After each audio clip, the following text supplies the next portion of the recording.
Hello everyone. देखो यार, आपके पास टाइम बिल्कुल कम है, तो ये वीडियो किसके लिए होने वाला है मैं स्पष्ट बता देता हूँ, क्योंकि टाइम आपके पास बहुत कम है। तो ये कौन कौन ये वीडियो देख सकता है, क्योंकि अभी मैं ऐसे बता दूं ना, तुम 5 मिनट के बाद बोलोगे कि यार मेरा तो टाइम वेस्ट हो गया मेरे वीडियो से। तो वो स्टूडेंट देख सकता है, और कौन नहीं देख सकता, तो वो स्टूडेंट के लिए ये नहीं देखना जिसकी प्रिपरेशन अच्छी खासी चल रही है। मतलब किसी भी फिजिक्स वाला, वट एवर, अन अकेडमी जो प्लेटफॉर्म है ना, उनसे अगर वो पढ़ रहा है, इसकी क्लास ढंग से चल रही है, बैकलॉग वगैरह कुछ नहीं है, ढंग से टेस्ट सीरीज हो रही है, जो भी हो रहे हैं नंबर अबर अच्छे आ रहे हैं, 500 से ऊपर भी आ रहे हैं, 400 450 आ रहे हैं, मतलब 400 450 आ रहे हैं, तो हो जाएंगे 500। उसका सर अभी 480 नंबर या इतने कुछ आ रहे हैं, 500 के समथिंग कुछ नंबर आ रहे हैं, तो उसका श्योर है नीट में सिलेक्शन होना, उसका आराम से हो जाएगा। क्यों? क्योंकि टेस्ट सीरीज जो होती है ना, वो हार्ड होती है। जो हम इधर टेस्ट देते हैं वो हार्ड होता है, पेपर इससे थोड़ा ईजी आता है, ये बात श्योर है। तो आपको यदि ढंग से नंबर आ रहे हैं, 500 के करीब नंबर आ रहे हैं, तो ये वीडियो पे चले जाओ, आप मत करो, देखो इस वीडियो को, अपनी प्रिपरेशन को आगे बढ़ाओ। और जिसको ऐसा लगता है मेरे 250 नंबर, 200 नंबर, 300 नंबर आ रहे हैं, अभी मैं फोड़ना चाहता हूँ, अभी मैं करना चाहता हूँ, तो तू कर सकता है। देखो एक चीज समझाता हूँ, अभी मैं वीडियो के अंदर बताऊंगा ना, उससे कुछ नहीं होगा तुम्हारा। मैं लिटरली बता देता हूँ। देखो मैं, मेरे चैनल पे ना जो सच्चाई दिखती है आपको, पूरा आईने की तरह एक मैं आपको साफ दिखाता हूँ, है ना, एक कहानी समझाता हूँ उससे, तो आप समझे ना। क्या हुआ पता है? एक शेर था। क्या था? एक शेर। अब एक शेर है ना, वो है ना, एक शेर था, और वो क्या करने लगा कि यार उसने जो एक शेरनी थी, सॉरी एक शेरनी थी, तो उसने एक जन्म दिया एक शेर के बच्चे को। अब वो जैसे जन्म दिया ना, वो शेरनी की जो शेरनी थी ना, वो मर गई। क्या शेरनी थी? वो मर गई। अब वो शेर का बच्चा छोटा था, बड़ा था, अब वो भेड़ बकरियों के साथ, जो जब छोटा था ना, मतलब पहले दिन था ना, उससे दिन ही वो भेड़ बकरियों के साथ रहने लग गया। वो सब वो ऐसे ही रहने लग गया। तो जो बड़ा हो गया, पूरा शेर एकदम यंग हो गया, तभी उस भेड़ बकरियों के साथ ही वो रहने लगा। और ये छोटे से थे ना, उसकी आदत पड़ी उसके साथ ही रहने की, तो उसके साथ ही वो रहने लग गया, है ना, उनके साथ ही दोस्त वो रहने लग गया। तो फिर एक वहां पे एक बूढ़ा शेर आया, मतलब बूढ़ा शेर आया। तो वहां पे बूढ़ा शेर आया ना दोस्त, तो उसको देखकर भेड़ बकरी भागने लग गए। क्या, चलो भागो भागो, शेर आ गया, शेर आ गया। तो वो जो जो यंग शेर था ना, जो छोटा था, वो बड़ा हो गया, वो भी उसके साथ भागने लग गया। तो बूढ़ा शेर से बोल सोचता है कि यार ये भाग क्यों रहा है, यार मेरे से क्यों भाग रहा है? वो भेड़ बकरी तो भाग रहे पता है, लेकिन ये क्यों भाग रहा है? लेकिन वो जो जो यंग शेर था ना, जो बच्चा था, वो छोटा था, उसके दिमाग में क्या है कि यार ये भाग रहा है तो मैं भी भाग रहा हूँ। क्यों? उसने अपने आप को तो कभी देखा ही नहीं था, उसने अपने आप को तो देखा ही नहीं था। फिर जो बूढ़ा शेर उस शेर के पास गया, यंग शेर के पास, और वो रो रहा है कि नहीं यार मेरे को तो छोड़ दो, मेरे को तो छोड़ दो, मेरे को माफ कर दो।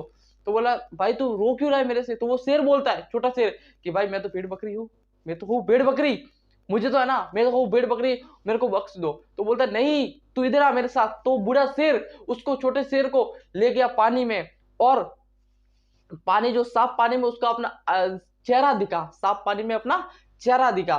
तो वो जो यंग शेर था ना, छोटा शेर, वो बोला यार ये तो मैं उसके, तो फिर देख उसने बोला बड़े शेर ने कि भाई मेरे को देख और अपने आप की शक्ल इस आईने में देख। तो देखा कि सेम है भाई। तो बोला सेम है। फिर जो बड़ा शेर था, वो ऐसे चिल्लाया शेर की आवाज में। तो जो जो छोटा था ना, उसने भी चिल्लाना शुरू कर दिया। तो उसको भी पता चल गया कि मैं भी एक भेड़ बकरी नहीं हूं, मैं भी एक शेर हूं। तो तुम सोचो कि क्या तुम्हें आईना दिखाने वाला कोई इंसान है क्या यार मैं बता सके मेरे को कि हाँ यहाँ सिलेक्शन हो सकता है, सिलेक्शन हो सकता है? तो भाई उसने तो उसको वो पानी देख करके बता दिया। उसने तो उसको पानी देख करके, पानी में उसकी चेहरा देख करके बता दिया। मेरे को बता सकता है तो मेरे को दोस्त है ना, मैं तुमको बता सकता हूँ। कैसे कैसे कैसे पता है? इस चैप्टर देख करके। अगर तुमने कुछ नहीं पढ़ा, 200 150 250 ऐसे कुछ आ रहे हैं, और तुमने थोड़ा बहुत ऐसे पढ़ा है कि यार एक चैप्टर को मैंने ढंग से किया हुआ है और चीजों को किया हुआ है, तो ऐसी ऐसी चीजें जो आपको समझनी है। देखो एक चीज समझा रहा हूँ, क्या करना पता है? अपने आप को देखना है और अपने आप को मानना है कि मेरी जिंदगी की जो 3 महीने है दोस्त, अब मेरी जिंदगी के लास्ट 3 महीने, पूरी जिंदगी के लास्ट 3 महीने, ऐसे मान ले दोस्त कि है ना, कि जो 3 महीने है ना, ये मेरी जिंदगी के लास्ट 3 महीने है। इस जिंदगी के अंदर, इस 3 महीनों के अंदर मैं ऐसा क्या करूं, मैं ऐसा क्या करूं जिससे मुझे अगले 3 महीनों तक मेरा सिलेक्शन हो या ना हो, मुझे कुछ फर्क ही नहीं पड़ता, मेरे को कभी रिग्रेट ना हो। दो ऑप्शन है, या तो ये सोच के टेंशन ले, अरे 3 महीने पड़े मेरा क्या क्या होगा, 3 महीने पड़े मेरे पास क्या होगा, 3 महीने पड़े मेरा क्या होगा, मेरा क्या होगा, या कुछ ऐसा कर जाऊं, या इस 3 महीनों के अंदर मैं कुछ ऐसा कर जाऊं कि मुझे 3 महीनों के बाद रिग्रेट होना ही नहीं पड़े। मेरा सिलेक्शन हो गया और नहीं हुआ तो मुझे 100% पता चले कि मैंने अपनी मेहनत 100% की थी। और अगर तुमने ये श्योर है कि मेरी 100% मैंने अभी मेहनत की थी, तो फिर अगली साल तेरा सिलेक्शन पक्का है। तो ऐसे क्या करूं मैं? तो चल मैं तेरे को बताता हूँ। देख भाई, करना कुछ नहीं है।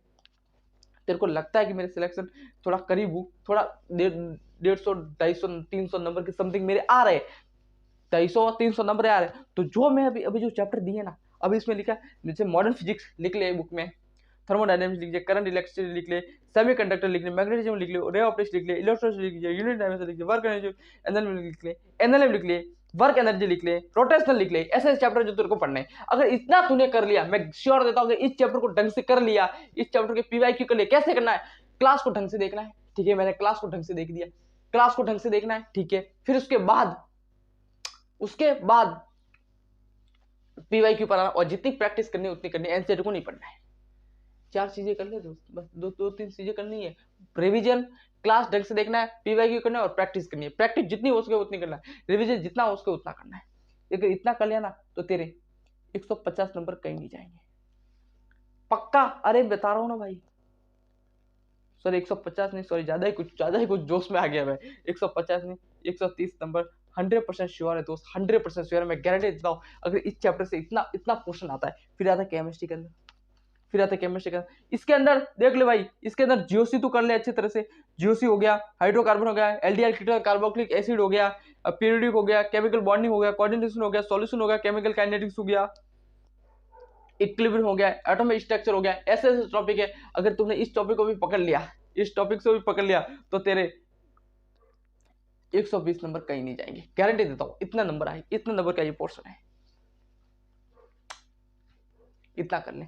अब इसके बाद बायो के अंदर, तो तेरे को अगर ऐसा लगता है, अगर तेरे को ऐसा लगता है दोस्त कि बायो में चैप्टर छोड़ के चला जाओ, ऐसा कुछ चला जाओ, अगर ऐसा लगता है कि मैं बायोलॉजी के अंदर चैप्टर छोड़ दूं तो फिर सिलेक्शन भूल जा भाई, तो फिर सिलेक्शन भूल जा। बायो को पूरी पढ़नी पड़ेगी, बात कड़वी है तो है दोस्त यार, है क्या करे अब, छोड़ तो नहीं सकते ना यार, एक भी चैप्टर को बायो को नहीं छोड़ सकते यार, कैसे नहीं छोड़ सकते दोस्त, मैं तेरे को बताता हूँ कैसे नहीं छोड़ सकते। मान लो तूने सबसे इजी चैप्टर पकड़ लिया, कौन सा, द लाइविंग वर्ड चैप्टर पकड़ लिया, the living word 11th class का फर्स्ट चैप्टर तूने छोड़ दिया, उसको तूने छोड़ दिया, वहां से 2 क्वेश्चन आ गए, कितने क्वेश्चन आए तुम्हें, 2 क्वेश्चन आए, कितने आए तेरे, 2 क्वेश्चन, और वो कितने दिन में हो सकता था, एक दिन के अंदर अंदर या आधे दिन के अंदर हो सकता था, क्योंकि 4 से 5 पेज है एनसीईआरटी के, लाइन टू लाइन आता है, लाइन टू लाइन क्वेश्चन पकड़ना, और तूने उसको 2 क्वेश्चन आए, 2 और आते ही है भाई, आते क्या आते ही है, अगर 2 क्वेश्चन वहां से आ गए, कितने, 2 क्वेश्चन वहां से आ गए, और तूने एनसीईआरटी के फिजिक्स का मैंने कौन सा चैप्टर अभी बताया इधर, चलो मान लो फिजिक्स का मैंने वर्क एनर्जी पावर मान लेते हैं ना, easy chapter mean moderate chapter है, मान लो मैंने द लाइविंग वर्ड का जो फर्स्ट चैप्टर छोड़ दिया, और मैंने वर्क एनर्जी पढ़ लिया, वर्क एनर्जी ढंग से पढ़ लिया। अब इसमें दोनों का मान लो, इसका भी पोर्शन 2 का है और इसका भी पोर्शन 2 का है, और इसका भी वेटेज 2 का, इसका भी वेटेज 2 का है, लेकिन लेकिन क्या जल्दी कौन होगा, जल्दी कौन सा क्वेश्चन होगा, द लाइविंग वर्ड वाला होगा, द लाइविंग वर्ड वाला जल्दी तो होगा भाई, द जो बायोलॉजी का चैप्टर है वो जल्दी होगा, कितने सेकंड के अंदर हो सकता है, यदि में क्वेश्चन आता है, आता तो आता है, उसमें ऐसा नहीं होता कैसे आया, आता है तो सेकंड के अंदर टिक लगा सकते हैं, पढ़ के टिक लगा सकते हैं, क्या वर्क एनर्जी पावर के अंदर पढ़ के टिक लगा सकते हैं, नहीं लगा सकते, नहीं लगा सकते दोस्त। तो मैं किसको पढ़ूंगा, इसको पढ़ूंगा, मतलब जब तक मेरी बायोलॉजी कंप्लीट नहीं हो जाती तब तक मैं इस पे तो आ ही नहीं सकता। तो पहला पॉइंट, बायोलॉजी को पूरी पढ़ने की पढ़नी पड़ेगी दोस्त, बात कड़वी है लेकिन सच्ची है। Thank you so much. यदि आप इस चैनल पर थोड़ा भी तो आपको लगा कि यार ये सही है और इसकी पीडीएफ चाहिए, तो यार मेरे टेलीग्राम पे लिंक दी हुई, वहां पे जाओ, आपको मिल जाएगी, अपलोड कर लूंगा आज सुबह, है ना। तो थैंक यू सो मच। आपको अगर लगा कि यार इंफॉर्मेटिव वीडियो है तो उस चैनल को जरूर सब्सक्राइब कीजिए, क्योंकि आप ही का चैनल है, आप ही का एजुकेशन चैनल है। थैंक यू सो मच, मिलते हैं अगले